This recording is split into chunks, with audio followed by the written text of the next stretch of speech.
धर्म प्राण सत्संग प्रेमी सज्जनों, वीडियो तो बना रहा हूँ गांव ग्राम से अपने। अभी पोस्ट हो पाएगा कि नहीं, अभी तो नेट के ऊपर निर्भर है। तो घटोत्कच की कथा चल रही थी। वो लाक्षागृह दाह की कथा चल रही थी। घटोत्कच की कथा में बदल जाएगी। तो आपने देखा कि कैसे स्वयं भीम ने लाक्षागृह में आग लगा दी और उन लोगों को जला के मारने का, पांडवों को जला के मारने का जो षड्यंत्रकारी था पुरोचन, खुद जल गया और उसके साथ निर्दोष एक भिलनी और उसके 5 बच्चे भी जल गए। और इधर पांडव विदुर की पहले ही से बनाई गई योजना के अनुसार सुरंग से निकल करके गंगा के तट पर आ गए। और वहाँ गंगा के तट पर पहले ही से विदुर ने यंत्र चालित नौका, साफ साफ महाभारत में लिखा है यंत्र चालित नौका, मैंने उस समय भी नौकाओं में इंजन लगे रहते थे। तो यंत्र चालित नौका से पांडवों को गंगा के पार करा दिया। ये सब काम रात में ही हो रहा है। इसके बाद पांडव तेजी से चलने लगे हैं ताकि भाई उनके ये भेद न खुल जाए कि बचे हैं, नहीं दुर्योधन फिर मारने का दूसरा उपाय लगाएगा। तो बेचारे तेज से खूब चलने लगे, लेकिन कुंती तो अब कैसे चलने का अभ्यास नहीं है, महारानी है, थक गई। तो भीम ने उसे कंधे पे बिठा लिया, लेकिन कुछ दूर चलने के बाद नकुल सहदेव भी थक गए, तो दोनों को अगल बगल करके गोदी में उठा लिया। और कुछ दूर चलने के बाद अर्जुन और युधिष्ठिर भी लड़खड़ाने लगे, तो उन लोगों का हाथ का सहारा दिया।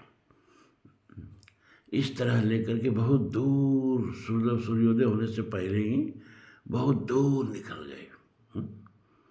फिर घने जंगल में एक बटवृक्ष के नीचे थक गए सब तो, और प्यास भी लग गई।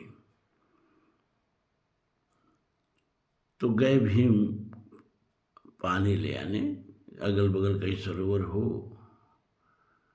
तो वहाँ से पानी ला दे। ये लोग पानी का इंतजार करते करते कुंती और उनके चारों बेटे सो गए। भीम पानी लेके आए तो क्या देखते हैं कि ये लोग सो गए। तो कहे जगाएंगे नहीं, थके हुए हैं लोग, जब जगेंगे तो पानी पिला देंगे। तो उस जंगल में एक हिडिंब नाम का राक्षस रहा करता था, दैत्य हिडिंब, और उसकी एक बहन उसके साथ रहती थी, हिडिंबा। ये हिडिंब जो था ना, वो केवल नरभक्षी था, केवल मनुष्यों का ही मांस खाता था। भूख लगती थी तो उसे खाने के लिए एक मनुष्य चाहिए, और वो मनुष्य ढूंढने का काम वो हिडिंबा से कराता था। तो हिडिंबा से कहा कि बहन भूख लगी है, देख कहीं कोई आदमी भटकते सटकते जंगल में दिखाई दे रहा है क्या। तो हिडिंबा इधर उधर तलाश करने लगी तो देख रही कि इकट्ठे 4 लोग और एक औरत सोई है, और एक आदमी जो है वो पहरा दे रहा है। तो भीम के डील डौल को देख करके और भीम के व्यक्तित्व को देख करके, सुदर्शन व्यक्तित्व को, वो मोहित हो गई भीम पर, और भीम के पास गई और साफ साफ बता दिया अपना परिचय और कहा मैं आप पर मुग्ध हूँ, मैं आपसे विवाह करना चाहती हूँ। मैं उस दुष्ट भाई का जो नरभक्षी है और रोज़ मुझसे अपवित्र काम कराता है, कोई कोई आदमी ढूंढ के ले आओ। मैं नरभक्षी नहीं हूँ, लेकिन उसके लिए काम करना पड़ता है, और उसी के लिए मैं ढूंढते ढूंढते यहाँ आई। लेकिन अब आपको देख करके मेरी विचारधारा बदल गई है, और मैं चाहती हूँ कि आप मुझे अपना अर्धांगिनी बना लें। भीम ने कहा देखो भाई, और उसने ना, मायावी तो होते हैं सब राक्षस ना, उसने खूब सुंदर स्त्री का रूप बना लिया, भीम के देखने से पहले अपना रूप बदल लिया था और राक्षसी से सुंदर युवती बन गई थी। भीम ने कहा, देखो भैया, ये मेरे बड़े भाई हैं युधिष्ठिर, अभी इनकी शादी नहीं हुई और मैं शादी कर लूँ तो ये धर्म विरुद्ध होगा ना, इसलिए मैं तुम्हारा प्रस्ताव स्वीकार नहीं कर सकता। लेकिन वो आग्रह किए जा रही है। और इस बीच जब देरी हो गई तो हिडिंबा ने कहा, कहाँ चली गई है? तो ढूंढते ढूंढते आया और देखा कि तो रूप बदल के खड़ी है, ये तो इस आदमी पर डोरा डाल रही है। तो कहा, दुष्टे, पहले मैं तुम्ही को मार के खा जाऊंगा। तुमको मैं भेजा था अपने भोजन के लिए, मैं भूखा हूँ और तुम यहाँ आकर के प्रण निवेदन कर रही हो। वो झपट के चला हिडिंबा को मारने, तो भीम आगे सामने खड़े हो गए। कह रही, भैया तुम पहले हम ही ने खाने आए थे, इसका कोई दोष नहीं है, तो हमको खा लो, तुम्हारा पेट भर जाएगा। नहीं पेट भरे तो 4 आदमी ये और एक माता जी हैं, उनको खा लो। इस बेचारी स्त्री को काहे मार रहे हो? तो वह निशाचर कहा, चल ले, पहले तुझी को खाता हूँ। वह भीम पर झपटा, वह भीम ने उसे पकड़ा और पकड़ के थोड़ा दूर ले गए। दूर इसलिए ले गए कि कहीं मारपीट होगी तो ये हमारे भाई और माता जग न जाए। और वहाँ द्वंद्व युद्ध होने लगा। वो भी राक्षस था और बहुत बलवान था, तो इतना आसानी से हार मानने वाला नहीं था। और लेकिन अब कूद काद से धरती हिल जा रही थी ना, इतने विशाल विशाल लोग भिड़ रहे थे और एक दूसरे पर गुस्सा बरसा रहे थे, तो बहुत तेज आवाज़ हो रही थी, बादल की कड़क की तरह। तब ये कुंती और ये चारों भाई जग गए, तो देखे देख सुंदर स्त्री सामने खड़ी है। पूछा, देवी तुम कौन हो? ये आवाज़ कहाँ से आ रही है और मेरा भीम कहाँ है? तो उसने बताया कि मैं हिडिंबा हूँ, हिडिंबा की बहन, मैं राक्षसी हूँ, लेकिन मैं आपके बेटे को देख करके अपना राक्षसी स्वभाव त्याग दिया और मैं उनसे शादी करना चाहती हूँ। मैं उन पर मुग्ध हो चुकी हूँ। अब मेरे ऊपर मेरा बस नहीं है, अब मेरे ऊपर काम का बस हो गया है? और आप माता जी, आपसे निवेदन है कि आप मेरे उस देश की पूर्ति में सहायक बने, अपना आशीर्वाद हमें दें। उसने कहा, तो ये भीम कहाँ है? का वो हिडिंबा जो है ना, उससे युद्ध हो रहा है। ये सुन करके अर्जुन उछल पड़े, अरे भैया अकेले लड़ रहा है? अभी हम जाते हैं। दौड़े सब पीछे पीछे और सब पांडव भी दौड़े। युधिष्ठिर माता की रक्षा में रुक गए। तो भीम ने कहा, किसी को आने की जरूरत नहीं है, अभी मैं इसका वध किए देता हूँ। बस उसको पटक के धरती पर और उसके छाती पर चढ़ के कस के दबा दिए, उसका प्राण निकल गया, मर गया। तो भीम ने कहा, भी राक्षसी ने, उसकी बहन है, इसको भी वहीं भेजता हूँ। अर्जुन ने कहा, भैया धर्म का पालन करना चाहिए और एक निर्दोष स्त्री को मारना यह अधर्म हो जाएगा, इसको मारने की आवश्यकता नहीं है? कुंती ने कहा, देखो बेटा, ये तुमसे विवाह करना चाहती है तो इसकी इच्छा पूरी कर दो। और एक शर्त रखी, क्या? कि देखो भैया, दिन भर ये तुम्हारे साथ रहेंगे, लेकिन शाम को ही हमारे पास चले आएंगे, हम लोग के पास चले आएंगे। केवल दिन भर का तुम लोग का दाम्पत्य जीवन रहेगा और तभी तक रहेगा जब तक पुत्र की प्राप्ति नहीं हो जाती है। तो हिडिंबा स्वीकार कर ली। तो कुछ दिन भीम के साथ वो रही और रात को फिर भीम अपने भाइयों के पास चले आते थे। और इसी तरह एक दिन उसको पुत्र रत्न की प्राप्ति हुई। तो महाभारत में लिखा है ना कि निशाचरों को 9 महीना गर्भधारण नहीं करना पड़ता है ना? उसे प्रेत है ना, राक्षस है सब, बस तुरंत पुत्र की प्राप्ति का मतलब तुरंत पुत्र गर्भ से बाहर आ जाता है और बाहर आके क्या क्या नहीं करता है। मनुष्य के बच्चे की तरह। वो तुरंत अपने पूरे दिल और शरीर के साथ खड़ा हो जाता है। तो घटोत्कच पैदा हुआ और पैदा होकर के आओ विशाल काय शरीर, मोटी मोटी भुजाएं, चौड़ा वक्ष, काला रंग, खड़ा हुआ और हिडिंबा को प्रणाम किया और भीम को प्रणाम किया और कहा, पिताजी मेरे लायक कोई काम हो तो बताइए। फिर आया, कुंती को प्रणाम किया, युधिष्ठिर को प्रणाम किया, अर्जुन को प्रणाम किया, नकुल सहदेव को प्रणाम किया और कहा, कभी मेरी आवश्यकता पड़े तो आप लोग मुझे याद करिएगा, मैं आप लोगों का पुत्र हूँ, आप लोगों के वंश में आ गया। तो युधिष्ठिर ने कहा, ठीक है, जब तुम्हारी आवश्यकता होगी तो हम लोग तुझको पुकारेंगे। तुम अपनी माँ के साथ जाओ, क्योंकि इस समय हम लोग बड़ी दुर्दिन में हैं, जंगल जंगल भटक रहे हैं। तो हम लोगों के साथ तुम्हारा गुजारा नहीं भैया, हम लोग अपना ही पेट भर लें, बहुत तुम्हारा पेट कहाँ से भरेंगे। लेकिन एक चीज़ जान लो, अब तुम हम लोगों के वंश में आ गए ना, तब राक्षसी प्रवृत्ति छोड़ देना है। अब ये नरभक्षी मत बनना, कच्चे मांस भी मत खाना है, तभी तुम हमारे वंश में रह सकते हो। उसने कहा, जी पिताजी, अब मैं मनुष्य की तरह रहूँगा, मनुष्य की तरह आचरण करूँगा। तो ये घटोत्कच के उत्पत्ति की कथा यहाँ समाप्त होती है। आगे और कथाएं चलेंगी। अब आइए थोड़ा अध्यात्म चिंतन कर लिया जाए। अब इस समय तो बहुत ज़्यादा बचा हुआ है। तो देखो, ये वो गीता में भगवान कहते हैं, ब्रह्मणाध्याय कर्माणि संग त्यक्त्वा करोति यः लिप्यते सन पापेन पद्मपत्र इवाम्भसा।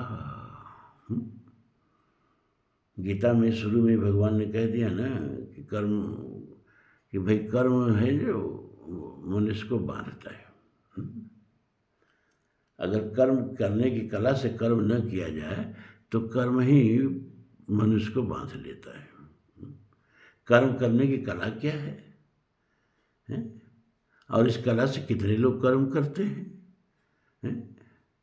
तो कर्म करने की कला ये है कि कर्मण्येवाधिकारस्ते मां फलेषु कदाचन मां कर्म फल हेतुर्भूमा माते संगस्त्व कर्मणि।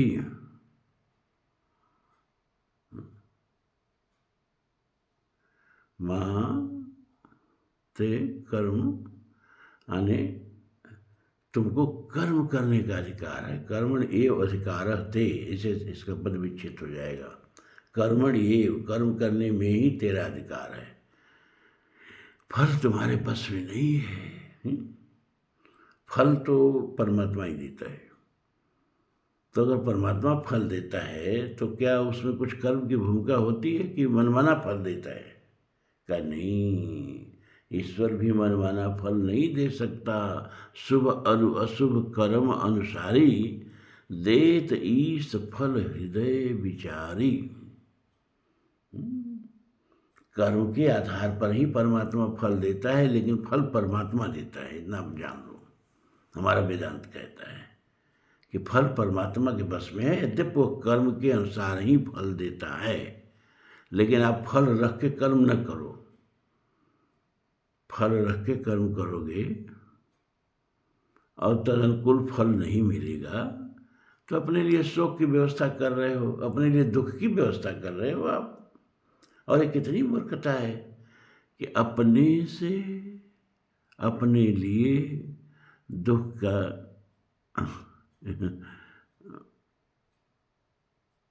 उद्योग किया जाए, अपने लिए अपने ही से दुख का निर्माण किया जाए। कितनी बड़ी मूर्खता है। तो कर्म ये अधिकार थे, खाली कर्म में तेरा अधिकार है। माँ फलेषु कदाचन, कभी भी, कदाचन माने कभी भी, माँ माने मत, फलेषु माने फल की, एस माने इच्छा, फल की इच्छा वाला कभी मत होना। माँ कर्म फल हेतुर्भू, नीचे वाली ये लाइन और महत्वपूर्ण हो जाती है। कर्म हेतु माँ कर्म फल हेतुर्भू, कर्म के फल का हेतु भी मत बनना, कारण भी मत बनना। हेतु माने कारण, भू माने बनना, होना। कर्म के फल का कारण भी मत बनना, नहीं तो कर्म फल दे देगा। तो कैसे नहीं कारण बने भैया? कर्म करें और कर्म के फल का कारण कैसे नहीं बने? तो कहा कि कर्म करो, लेकिन ये जान के करो कि गुण गुण में बरत रहे हैं। गुणा गुणेश वर्तन्ते इतमत्वा न सज्जते, अहंकारो विमूढ़ात्मा कर्ता अहम इति मन्यते। रजोगुण, तमोगुण, सतोगुण, ये तीनों गुण हैं, इन्हीं का आपस में रासायनिक क्रिया जैसे होती है ना, वैसे इन्हीं का आपस में विनिमय हो रहा है और उसी के चलते यहाँ ये सारे कर्म हो रहे हैं।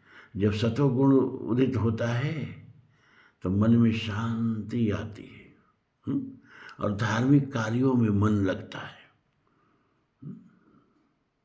और जब रजोगुण की अंतःकरण में बढ़ोतरी होने लगती है, तब संसार को पकड़ने, संसार को बटोरने, संसार को बांध लेने की इच्छा मन में जगती है। रजोगुण जो है ना, ये कर्म में प्रवृत्त करता है। कर्म में भी सतोगुण भी प्रवृत्त करता है, ऐसी बात नहीं है, लेकिन सतोगुण जो धार्मिक कर्मों में प्रवृत्त करता है। मन एकदम निर्मल होता है, पवित्र होता है, तो पवित्र भावनाएं आती हैं, और जो पवित्र भावनाएं आती हैं तो पवित्र कर्म होते हैं। रजोगुण में ये बात नहीं है। रजोगुण में रावण भी कम रजोगुणी नहीं था, सारी दुनिया को बस में कर लिया था। रजोगुणी आदमी जो है ना, पूरे संसार को बांध लेना चाहता है, और रजोगुणी आदमी ही रावण बनता है। क्योंकि रजोगुण जो है ना, 10 दिशाओं में तेजी से फैलता है। वो 10 दिशाएं क्या है? सुख, उसको सुख चाहिए। सुख के इंतजाम में भले ही दुख खड़ा कर ले, जैसे रावण ने अपने विनाश का खड़ा कर लिया, लेकिन सुख के लिए खड़ा किया। लेकिन उस सुख के चक्कर में लोग दुख बटोर लेते हैं, दुख खड़ा कर लेते हैं। क्योंकि जितना संसार बढ़ाओगे उतना ही दुख का कारण बढ़ाओगे। क्योंकि सब छोड़ के एक दिन जाना है। तो जिसको झोपड़ी छोड़ के जाना है, झोपड़ी छोड़ने का दुख होगा, और जिसको अपनी बड़ी हैसियत छोड़ के जाना है, उसको उतना छोड़ के जाने का दुख होगा। और सब छोड़ के जाना है भैया, लेके यहाँ से कोई कुछ नहीं गया। सहस बाँह दस बदन आवद नृप, बचे न काल बलीते, हम कर धन धाम सवारे, अंत चले उठरीते, मन पछतइये अवसर बीते।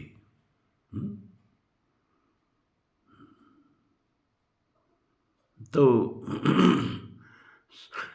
रजोगुण 10 दिशाओं में दौड़ता है। यही रावण के 10 सिर हैं। कौन कौन दिशा में किधर किधर दौड़ता है? सुख, संपत्ति। सुख चाहिए, और सुख सोचता है वो रजोगुणी आदमी कि सुख संपत्ति से आएगा, तो संपत्ति बटोरता है। अब संपत्ति बटोरने में धर्म अधर्म, न्याय अन्याय, पाप पुण्य सब करता है।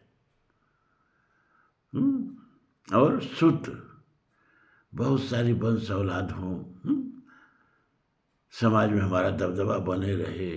आज भी देखो, देश जो है ना, जनसंख्या के बोझ से पीड़ित है। फिर भी हमारे राष्ट्र के जो नियामक हैं वो इस तरह का नीति अपना रहे हैं कि आदमी अपनी आबादी बढ़ाता जाएगा। क्यों? क्योंकि बोलते हैं कि जिसकी जितनी हिस्सेदारी, जिसकी जितनी संख्या भारी, उसकी उतनी हिस्सेदारी। तो कौन अपनी मूर्ख अपनी संख्या कम करेगा भैया? उनकी संख्या ज़्यादा है तो उनको आरक्षण दे दो उनके वोट के लिए। सवर्णों की संख्या कम है तो इनको निकाल बाहर करो।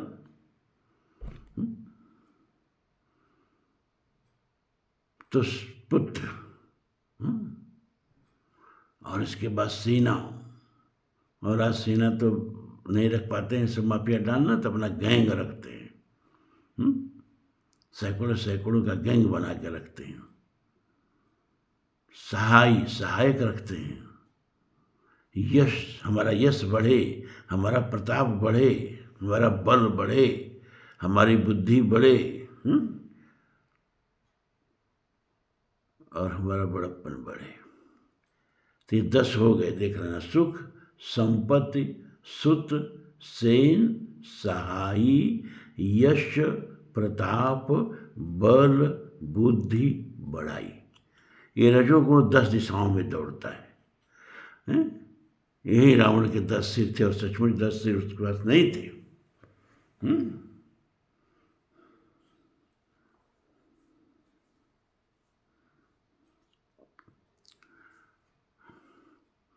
तो गुणा गुणेश वर्तन्ते। और जब तमोगुण का प्राबल्य आता है तो क्या होता है? तब आलस्य होता है, तब प्रमाद होता है, आलस्य में डूबने में आनंद आता है। तब कोई मदिरा पान करता है, कोई तरह तरह के ड्रग्स लेता है। प्रमाद बढ़ता है जीवन में, आलस्य बढ़ता है जीवन में। तो गुणा गुणेश वर्तन्ते। प्रकृति के तीनों गुण जो हैं, इन्हीं से हम संचालित होकर कर्म करते हैं। तो वास्तव में यही कर्म करते हैं। जैसे पंखा घूम रहा है ना, पंखा घूम रहा है सर के ऊपर, तो क्या पंखा कर्म कर रहा है? नहीं, वो पंखा में बिजली है ना, वो बिजली कर्म कर रही है। आपको लग रहा है कि पंखा हवा दे रहा है, अरे अभी बिजली चला जाए पंखा वैसे ही खड़ा रहेगा। तो शरीर को पंखा समझ लो, इन तीनों गुणों को बिजली समझ लो। तो ये तीनों गुण जैसे जैसे नचाते हैं ना, ये शरीर वैसे ही नाचता है। तो अगर पंखा को एक घमंड हो जाए कि हम हवा दे रहे हैं, हम चल रहे हैं, अब बिजली कहे तब हम जा रहे हैं, तो पंखा हवा देगा? नहीं। तो पंखा को घमंड नहीं होना चाहिए कि हम हवा दे रहे हैं। उसी तरह से ये गुण अपने प्राबल्य से कर्म करा रहे हैं आपसे, ये गुण निकल जाए ना, तब कर्म कर पाएंगे, नहीं कर पाएंगे। तो आप मत अहंकार करिए कि हम कर्म कर रहे हैं। कौन कर्म कर रहा है? गुण। तो गुणा गुणेश वर्तन्ते इति मत्वा न सज्जते अहंकार विमूढ़ात्मा कर्ता अहम इति मन्यते। लेकिन जो अहंकारी हैं, मूढ़ हैं, मूर्ख हैं, वो समझते हैं कि हम कर्म कर रहे हैं। तो जब अहंकार रख के कर्म करोगे कि हम कर्म कर रहे हैं, तो कर्म का फल आपको पकड़ देगा। तो भगवान कह रहे हैं कि माँ कर्म फल हेतुर्भू। कर्म के फल का हेतु मत बनो, कारण मत बनो। मतलब क्या? अहंकार रख के कर्म मत करो। गीता में जो कहते हैं ना कि अर्जुन, मैं तुमको सोच रहे हो कि मारेंगे, पाप लगेगा इन लोगों को, तो हम तुमको एक तरीका बताते हैं। तुम संसार भर के लोगों को मार डालो और एक आदमी के मारने का पाप नहीं लगेगा। ये तरीका जो भगवान ने अर्जुन को बताया, आप लोगों को मालूम है? संसार भर को मार डालो, एक आदमी को मारने का पाप नहीं लगेगा। अर्जुन पूछता है क्या तरीका है भगवान? कह रहे यस्य न अहंकृतो भावो बुद्धिरस्य न लिप्यते हत्वानिमान भूतानि न हंतिम न निवर्तते। यस्य न अहंकृतो भाव। कर्म कर रहा है लेकिन मैं कर्म कर रहा हूँ ये भावना नहीं है। गुण गुण में बरत रहे हैं, गुण हमसे कर्म करा रहे हैं, है ना। हम तो एक टूल्स हैं, ये गुण हैं जो हमको संचालित कर रहे हैं। तो असली कर्ता गुण हैं, हम नहीं हैं। अब गुण प्रकृति के हैं तो प्रकृति जाने हैं।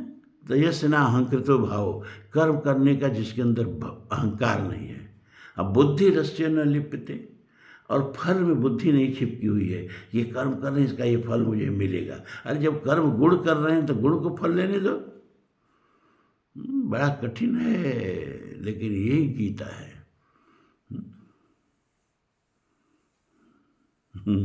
यही गीता है।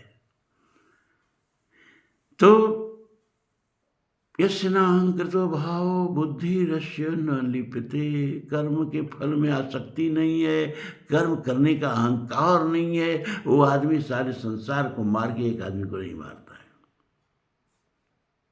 एक आदमी के मारने का उसको पाप नहीं लगता है। तो कह रहे हैं कि माँ कर्म फल हेतुर्भू माते संगस्त कर्मणि। कहा लेकिन एक बात तो भैया बड़ा खतरनाक है क्या, कि कर्म करने में तेरा अधिकार है, फल की इच्छा मत कर, कर्म करने का अहंकार भी मत रख। तो कहेगा तो हम कर्मों में छोड़ दे रहे हैं, जा। भगवान ने कहा ना ना ना ना, ऐसा भी गलती मत करना।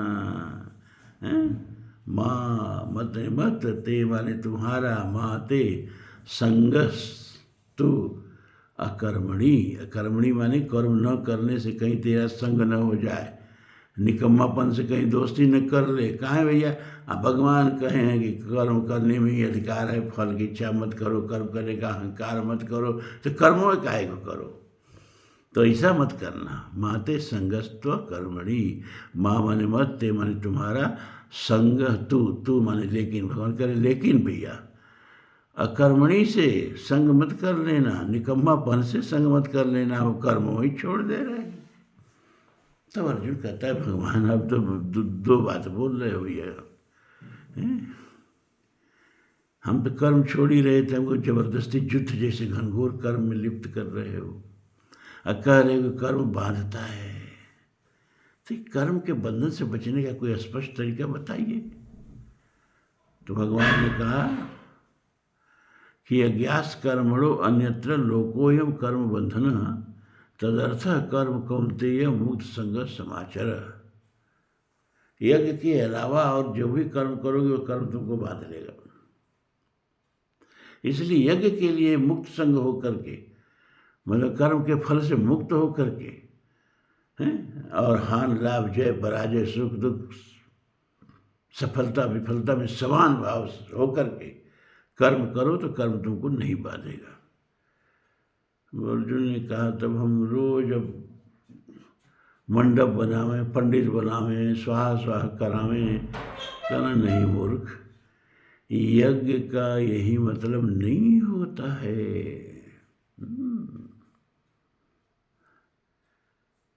अरे तुम जितना समाज से लेते हो, अगर उसका सवा करके समाज को लौटाओ तो तुम्हारा हर कर्म यज्ञ है।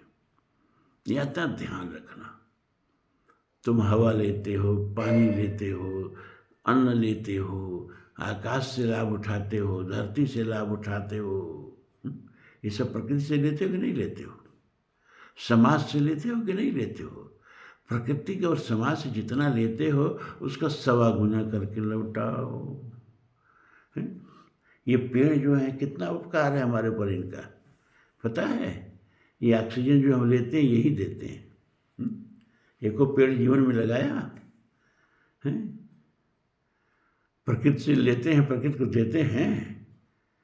वृक्षारोपण किया नहीं किया तो प्रकृति का ऋण रह गया आपके ऊपर। अरे प्रकृति से जितना ऑक्सीजन लेते हो उससे सवा ऑक्सीजन प्रकृति को लौटाओ। वो कैसे लौटाओगे? अरे कम से कम 10-20 पेड़ जीवन में लगाओ तो प्रकृति के ऋण से हो ऋण। जल है, जल का ज़्यादा दुरुपयोग नहीं होना चाहिए। हम लोगों के समय में कुएं में 4-4 पूर चलते थे। अब पूर का मतलब आजकल के बच्चे समझेंगे नहीं। 4-4 पूर कुएं में दिन भर में सिंचाई होती थी। 2-2 बीघा खेत कुएं के पानी से सींच दिया जाता था। आज सब कुएं सूख गए। अब 300 फीट नीचे जाना पड़ता है पानी के लिए। ये भी पानी का लेयर सूख रहा है। आने वाले दिनों में एक बूंद पानी के लिए तरसना है, क्योंकि पीने लायक पानी बहुत कम है धरती के पास। आज भी आगरा वगैरह चले जाइए, वहाँ का पानी अगर आप पी लें तो समुद्र के पानी से भी खारा है।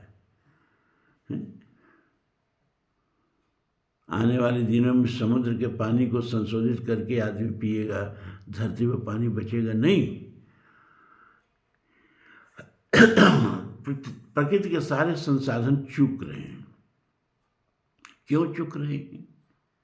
क्योंकि प्रकृति से हम जितना ले रहे हैं उतना भी नहीं दे रहे हैं, तो प्रकृति खाली नहीं हो जाएगी क्या?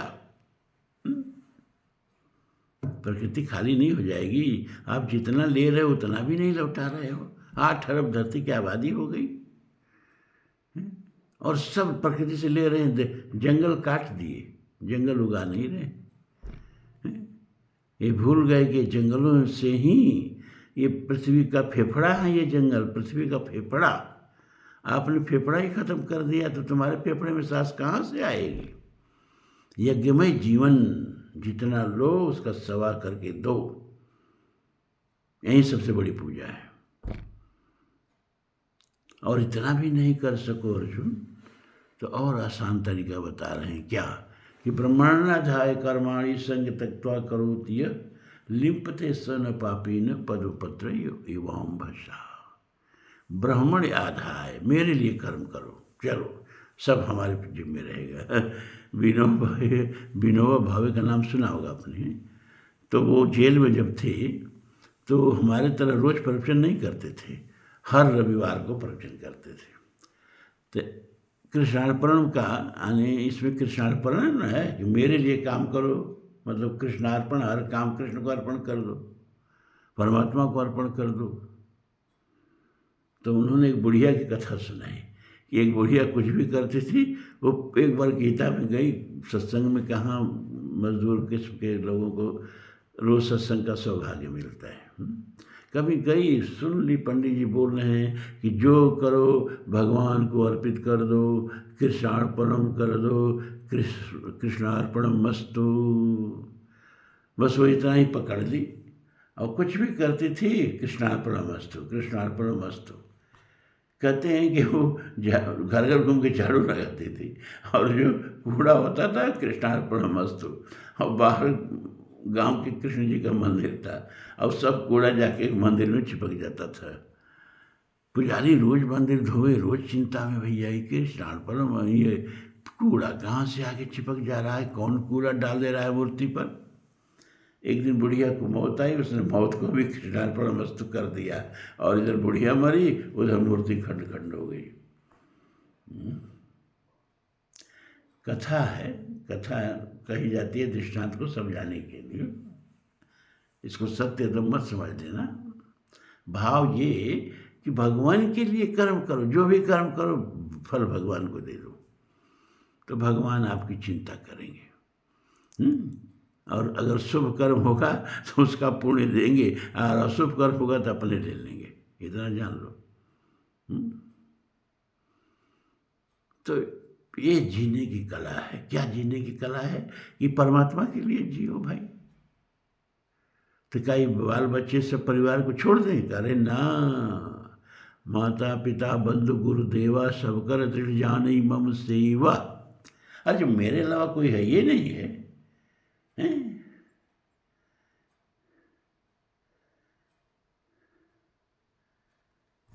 जब मेरे अलावा कोई दूसरा है ये नहीं है, तो जितना सब देख रहे हो मैं ही ना हूँ। तुम्हारा पुत्र भी मैं हूँ, तुम्हारी पत्नी भी मैं हूँ, तुम्हारा परिवार भी मैं हूँ, तुम्हारा मकान भी मैं हूँ, तुम्हारा आमदन भी मैं हूँ, तुम भी मैं ही हूँ, सब मैं ही हूँ। बस देख नहीं रहे हो,